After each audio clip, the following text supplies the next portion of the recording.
Shit, imagine. Imagine they knew what you did. And imagine if they knew about the shiv in the kitchen. As you leaned in and grabbed it.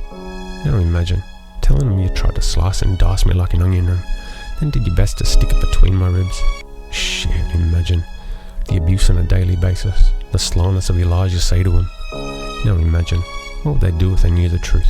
And now I imagine, will your masked facade ever be discarded enough to sit calm and be upfront?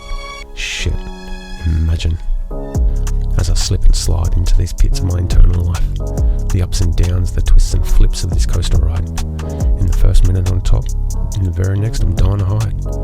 So as I open the door to this shit I've kept locked away hidden, it creaks and squeaks as it swings open on its hinges.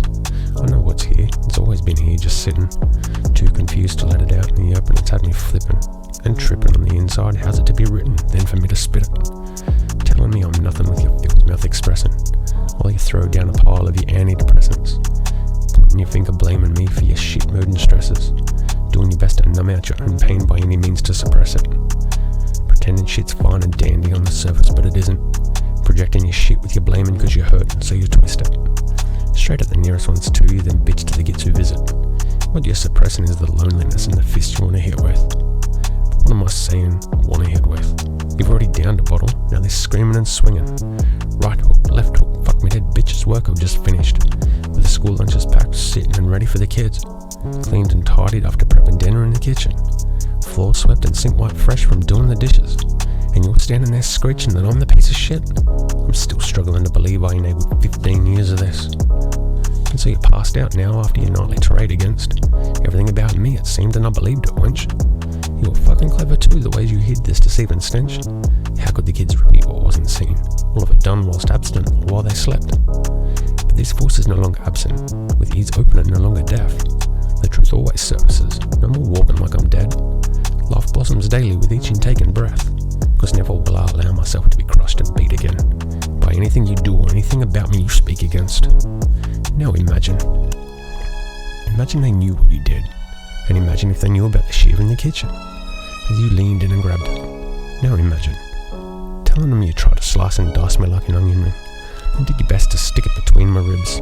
Shit, imagine. The abuse on a daily basis, the slyness of your lies you say to them. Now imagine, what they'd do if they knew the truth. And now I imagine, will your masked facade ever be discarded enough to sit calm and be upfront? Shit, imagine. I'm no longer blind, they're wide open these eyes. I no longer sit by idly or quietly and let little lies slide by.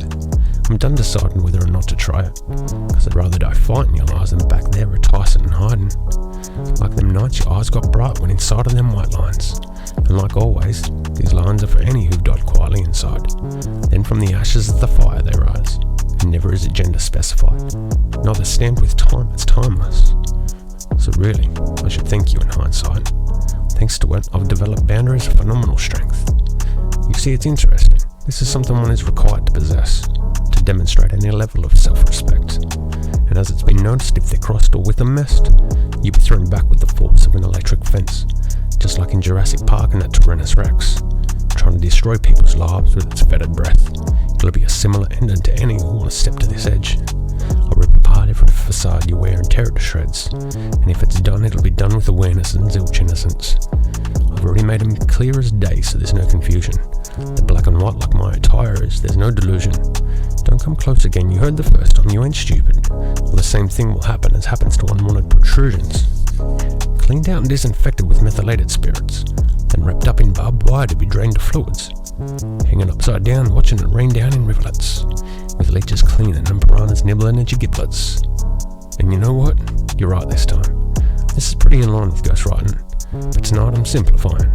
I'm reciting the writings of the present that remind me of the ghosts of my inner child. Now imagine they knew what you did, and imagine they knew about the shiv in the kitchen, as you leaned in and grabbed it. Now imagine, telling them you tried to slice and dice me like an onion ring, and did your best to stick it between my ribs. Shit, imagine. The abuse on a daily basis and the slyness of your lies you say to them. Now imagine, what would they do if they knew the truth? And now I imagine, will your masked facade ever be discarded enough to sit calm and be upfront? Shit, imagine.